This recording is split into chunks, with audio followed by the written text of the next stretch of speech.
Tanisha Smith. My name is LaRon L. Barton. And we are in Oakland, California today at EOYDC. Here we were panelists today and like joined forces. I met LaRon, online about how long?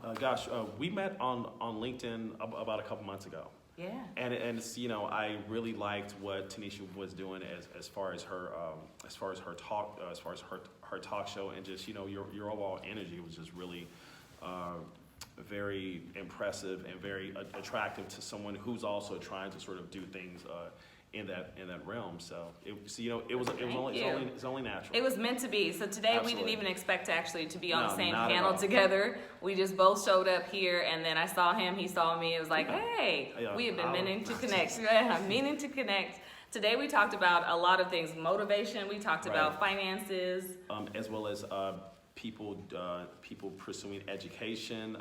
How the reasons the reasons for it, how to pay for education, the importance of credit, the importance of saving. And one of the things I really like what you said, Tanisha, as far as like how people need to have that sort of backup, that backup account, just in case, if something happens with your car. Your emergency savings. Exactly, because from what I've been reading, many people, if they had a hit that cost them $500, they could not cover that. And so, how you stress that, being a mother and learn about savings, I just thought that was really important. Yeah, I just felt like that was some of the stuff that I would have loved to learn. The youth we talked to today was between high school. We actually had a really young guy in there, if you saw that. Absolutely. It was high school students for the most part, and college students. Yeah, early college students. And we talked to them about, in the perspective of somebody who been there, done that. Right. That's what I kept on keeping in mind the entire time. And if someone would have talked to me earlier on, I would have grasped some of it and took some of it. And so I was trying to give them tidbits of everything. You guys all did well, the rest of the panel. Right, thank you. Talking about your experience and things like that, because I know our youth needs it. What I thought was really important is that how we shared our experiences, right? And so for me, it's almost critical that if I'm at point B and I started at point A, I'm gonna tell you like all the things that I did, all the challenges, all the failures, all the successes that I had to get to point B, because a lot of times, Tanisha, people like to romanticize their journey. And they'll say, oh, well, I was 20 and I'm a CEO at 27, but they're not really telling the backstory. Exactly, and it's really important to really, stress that everyone has a backstory, right? Like I was talking with a friend of mine, and we were talking about, Jeff Bezos, Mark Zuckerberg, and what people don't know is that these people came from money, right? So it's like, it's really romantic to do the entrepreneurial thing, right? But they had capital, right? So it's like I believe Jeff Bezos' family gave him several $1,000s to help fund Amazon. Mark Zuckerberg came from a family of wealth. So I think that when we talk about our experiences, we need to be as honest and as transparent as possible. Yeah, absolutely. I think youth especially tend to connect with people when they know you're just being honest. I think you're talking on the hardships. You actually got real with your conversation and your tone today. Right. And I caught on to that, and I said, that's what the youth need. They need people that are going to be down to earth. We speak well. We speak their language as well. Right. But youth tend to kind of still have a little bit more slang and things like that. And you spoke really well. And then at points and times, you actually just broke it down to them just in their English, plain English, like, stuff happens. Absolutely. I mean, one of the things that I realize is that someone once said you have to meet people where they are, right? And not only that, but I feel like that I feel the most comfortable. I'm the most confident. I'm the most authentic when I talk normal. I don't code switch. So I do know the audience, and I feel that, if you're coming at them real, then I'll be like, okay, hey, he's one of us. He came from where I came from, though, But one of the probably my favorite one of my favorite things that you had said was that you talked about the challenges of being a mother, and I thought that was just 100% real. I mean, what made you want to touch on that though? I think that's one of the things. That's where it came from. Sure. Right, being a 16-year-old mom that's the root of my story. My story started then. Before then, I was just a kid, just playing, still playing in the summertime, still had to come in at a certain time. I had a curfew. And then my story started when I was 16. A lot of people's stories don't really start till they're 16, or they don't realize they're started that young. Right. But they don't start at 16. I felt like I had to grow up really fast. Right, absolutely. And for me, not that I was talking to a group of people who were young parents, but it's listen to I had challenges on top of challenges. Absolutely. It wasn't just me that I was fending for at 16. I was fending for myself and then my children. And then at the same time, I was at that age to where I knew everything in my mind. Yeah. I knew everything. You couldn't tell me anything. Exactly. I was fearless. You know? I was powerful Invincible, at 16. yo. I was invincible at 16. Right. So then when I woke up later on around in my 20s, and I had 5 kids at about 27 years old, 5 kids married. And she doesn't look it. Oh, thank you so much. Yeah, see, when I got to that age and then I realized, I was like, what was I thinking? Right. And so I wanted them to hear a different twist. I was kind of sure everyone else on the panel wasn't like, didn't have that same story. So I wanted to give them a different twist. Maybe if it's not them, it could have been their mother's story. Right, absolutely. Because one of the things I'm learning recently, my daughter's 24. Yes, ma'am. I'm learning that when I tell my stories now, she's finally able to see like, oh, you were only 19 when that happened. Right. You were only 22 when that happened. I'm 24, and I couldn't imagine being your age and having to take care of those responsibilities you had. So she's realizing some things. So I'm happy to be able to share my stories, like no matter what the situation was, absolutely, and no matter what the audience is, because you can grasp onto it because it really just comes from the place of strength and then not giving up. You know what, listen, so the fact that you had a kid at 16 and it was something that you had said is that I believe you thought, or that people thought that, your life was over. Mm-hmm. And, a lot of people will just kind of give up, and so one of the things that I loved about your story is that, you speak from a place of resilience, and it's like,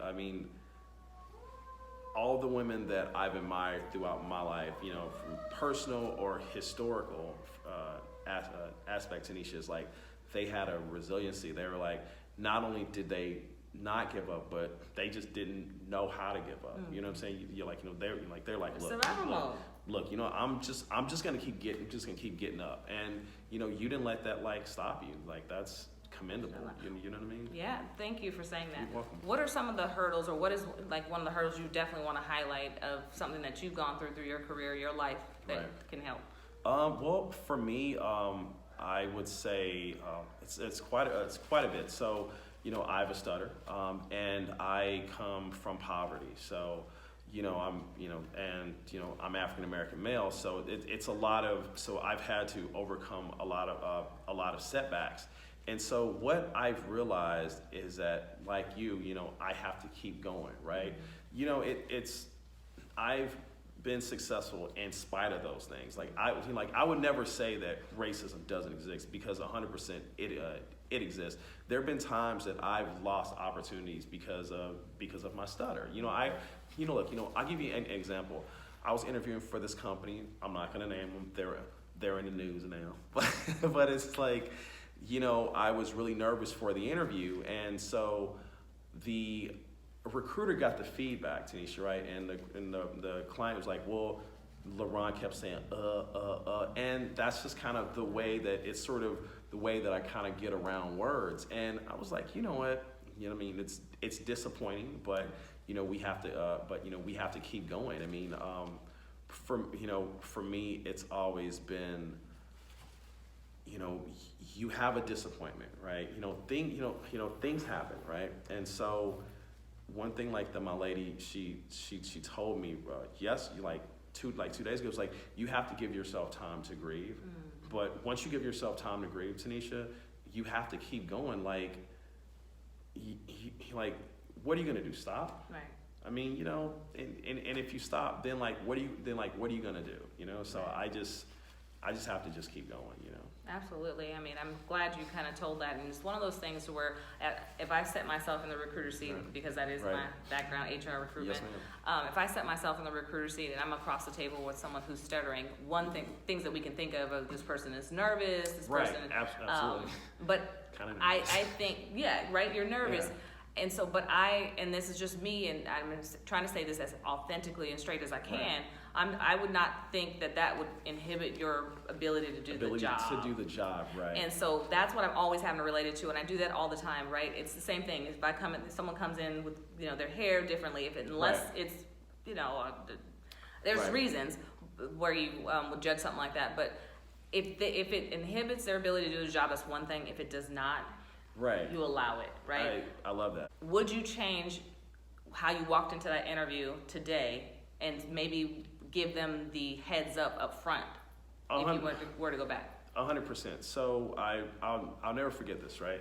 I spoke with a young man who had a stutter. We met at a party, and I could tell he had a stutter, and I'm able to, I guess, lack of a better term, manage mine much better than he did. And so one thing he told me, Tanisha, he said, before I started the interview, he said, I let everyone know, okay, hey, I have a stutter. And once you do that, all the air comes out of the tire, right? So it just deflates, and it's like, okay, so like all the pressure is gone. Absolutely. And it's one of those things where it's like you are letting people know, hey, look, this is what I am off the rip, and that can't be used. Not only can that not be used against you, but you're not really worried about it, right. and that probably helps with the stutter, though, right? That's stutter 100%. A lot of things, right, comes from nervousness, but there's Absolutely. other things to it. I don't want to downgrade it by any Sure. means, but it does also get heightened by nervousness. Yeah. Total anxiety, but I'm one of the more anxious times is that when we're asked to introduce ourselves, and when it kind of comes to me, and I'm like, okay, so it's like, but once I once I get the car down the hill, then it just keeps going. Can I tell you what I noticed today about you? Yes, ma'am. Today, when you did your intro, so LaRon was the last person to do his intro today. Right. Out of 4 people. Started with me, went down the line. Right. He probably was thinking like, oh, here we go, let me get my words together. Yes, I was. I knew about LaRon Strutter when we met. Yes. And so it gets to LaRon. LaRon starts speaking, and at the very beginning, you had a little bit of stutter. LaRon snapped his finger. I don't know if he noticed that I noticed that, but he snapped his finger underneath the table.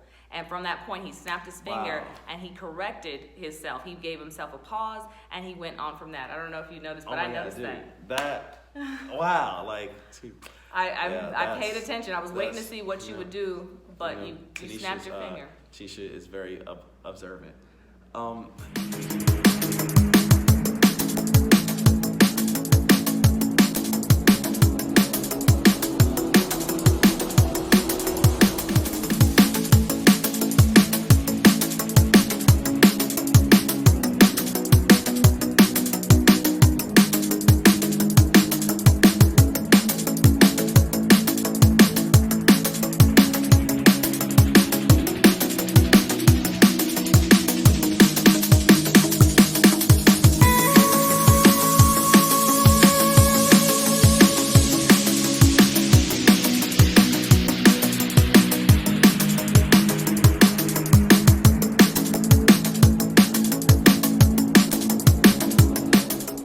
I'm gonna continue the rest of my day, but I wanted to stop and dock and make this video just to share some of the stuff that I'm doing. I am so excited about each and every opportunity that I get to speak to people about what I do and about my story. My story by no means is glamorous, and that's okay. It's by design, and I'm happy. It's my story, right? My story. And I like it the way it is right now. It's been perfectly put in place. Everything I've done since the very beginning. When I was going astray and I was like, which way should I be going? What direction should I be going? I was going in all the right directions that felt wrong. But today I feel like things have definitely been aligning just in reflection. It didn't happen just today, but in reflection, I feel like things have been aligning so well for me. And I'm going to continue on the path.